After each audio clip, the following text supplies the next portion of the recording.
l'ESSEC, c'est vraiment une aventure humaine qui a énormément compté pour moi. Je suis Michel Wartenschlag, nous sommes à New York, dans l'Upper East Side, et je suis avocat au barreau de New York, spécialisé dans le sport et les médias. Lors de mon entretien de personnalité, vraiment ce dont j'avais le plus parlé à l'époque, c'était que j'avais envie de créer une radio à l'ESSEC.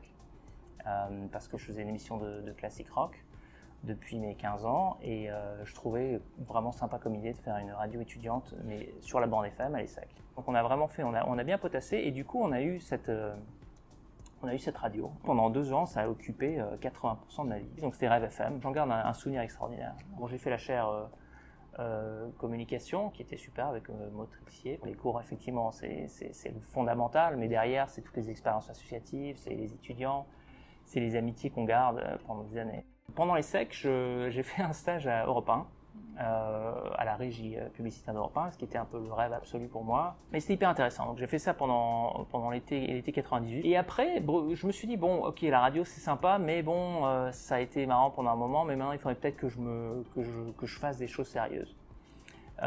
Donc après ça, j'ai fait un apprentissage dans le conseil en stratégie chez ZS Associates. C'était très quantitatif. Il y avait, je crois on était 2 personnes école de commerce, tout le reste c'était des ingénieurs. Donc clairement, rétrospectivement, c'était une erreur.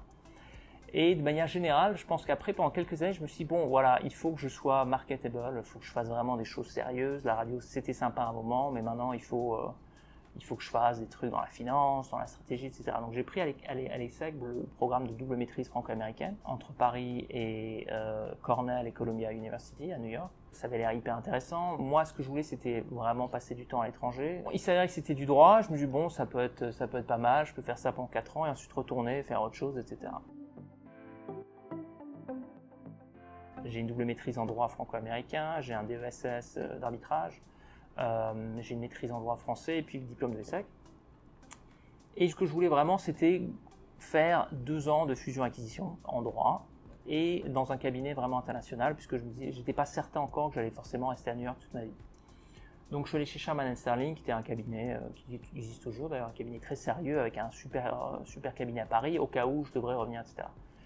Mais pareil, toujours dans le coin de ma tête, je me disais, bon, pourquoi tu repousses, mais je me disais, bon, il faut que je fasse mes classes, comme ça, je serai plus marketable après, etc. Entre-temps, il y a la crise, le cabinet qui était très busy, c'est-à-dire qu'on travaillait tout le temps. Les 2 ans c'est devenu 4 ans.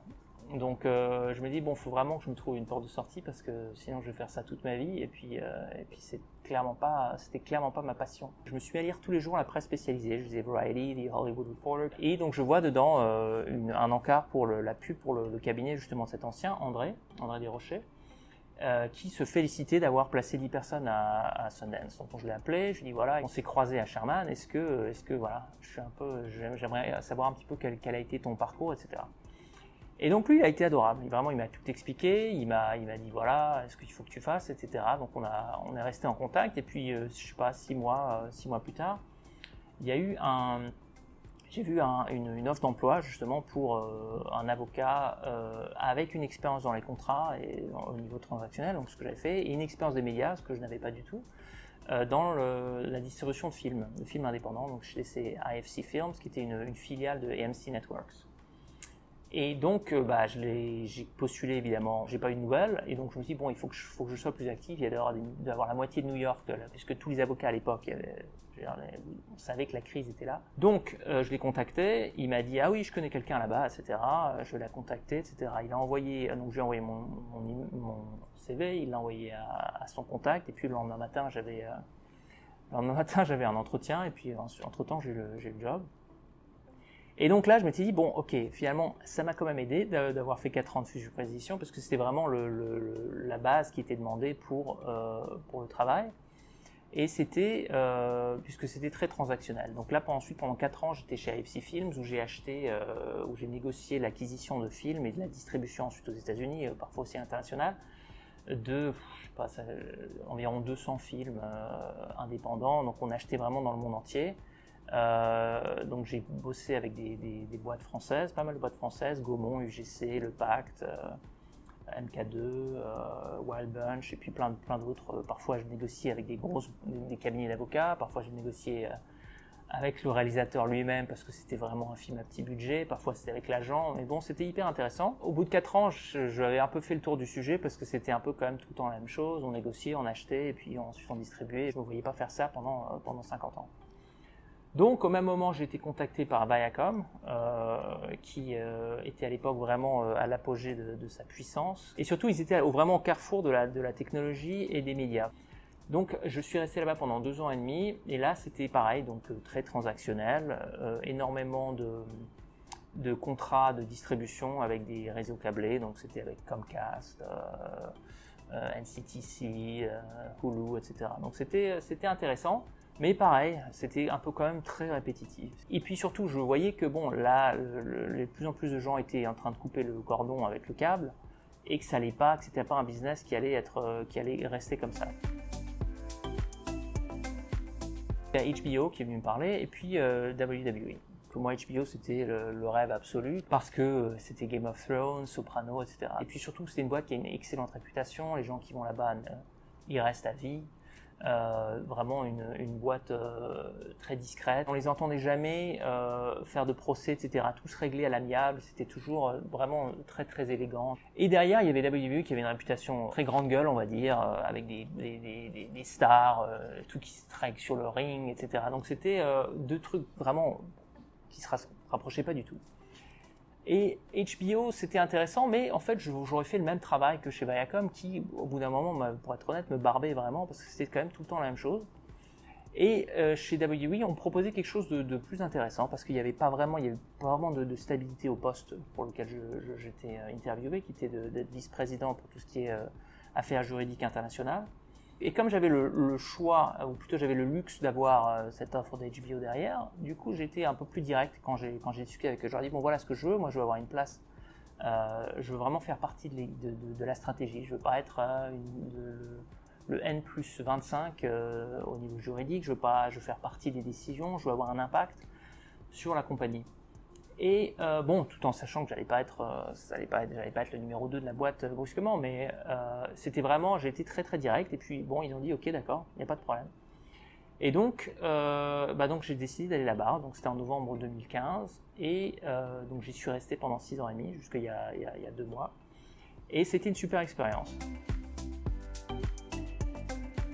D'abord, c'est une boîte qui va très très très vite. On me demandait une analyse, le lendemain matin ou 2 jours plus tard, il y avait quelque chose qui était fait. Lors des premiers mois là-bas, on a fait une analyse si on avait le droit de changer, de bouger un programme qui était le vendredi, je crois, si on avait le droit de le mettre le mardi soir, en live.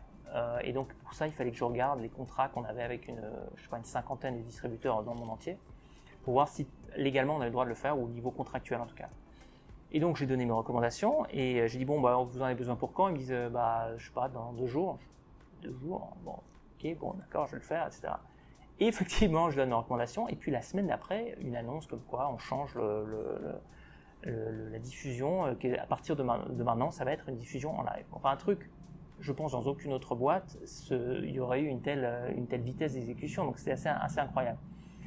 Et du coup, j'ai pu bosser sur vraiment énormément de projets qui, je pense, dans d'autres boîtes, auraient été vraiment très spécialisés. Donc, j'ai bossé sur des sponsors, j'ai bossé sur le WWE Network, donc le déploiement à l'international, comment le localiser dans certains pays, quels étaient les obstacles juridiques si on visait un pays en particulier.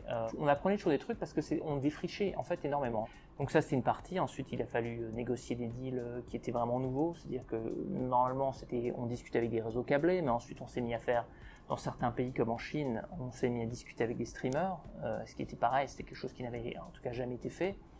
Et du coup c'était en permanence, c'était l'idée de faire des trucs neufs qui n'ont jamais été faits. Je dirais de suivre ses passions, mais de les suivre comme si c'était un job. C'est-à-dire que moi, je pense que même si ça ne m'a pas desservi, et je pense que ça, clairement, à la fin, ça a été du positif, je pense que je n'aurais pas dû reporter, j'aurais pas dû me dire pendant aussi longtemps ouais, mais il faudrait que je fasse ça pour être plus crédible, il faudrait que je fasse ça, il faudrait que je fasse ça. Je pense que J'ai travaillé avec des gens dans des cabinets ou dans des boîtes ou qui étaient au département juridique avec moi, qui n'avaient pas fait de fusion-acquisition, qui n'avaient pas fait de deal dans la finance, etc. Parce que voilà, eux, ils voulaient faire des médias depuis le début, et puis on s'est retrouvés plus ou moins au même stade. Alors il y a des trucs qu'eux, ils ne sauront jamais faire, et qu'ils n'auront jamais une certaine expertise. Mais je pense que si vraiment votre passion, c'est les médias, c'est la danse, c'est le cinéma, etc., vous n'êtes pas obligé d'aller bosser pendant 4 ans chez Morgan Stanley ou chez JP Morgan ou chez Ernst Young, même si c'est toutes des boîtes extraordinaires qui vont vous apprendre des trucs phénoménaux. Il ne faut pas attendre. Mais le contre-coup de ça, c'est qu'il faut le faire de manière professionnelle. C'est-à-dire qu'il faut vraiment vous renseigner, rencontrer des gens dans le secteur, voir pourquoi vous voulez le faire. Bon, la majorité des gens, si vous leur demandez, vous leur posez des questions pointues ou une question précise en quoi vous voulez qu'ils vous aident ou qu'ils vous apportent quelque chose, les gens, je pense, de manière générale, sont heureux de vous aider. Clairement, je suis l'exemple c'est en contactant une personne qui était dans mon réseau, mais vraiment vaguement, c'est comme ça que ça m'a permis de bouger dans une industrie dans laquelle j'avais vraiment envie de percer.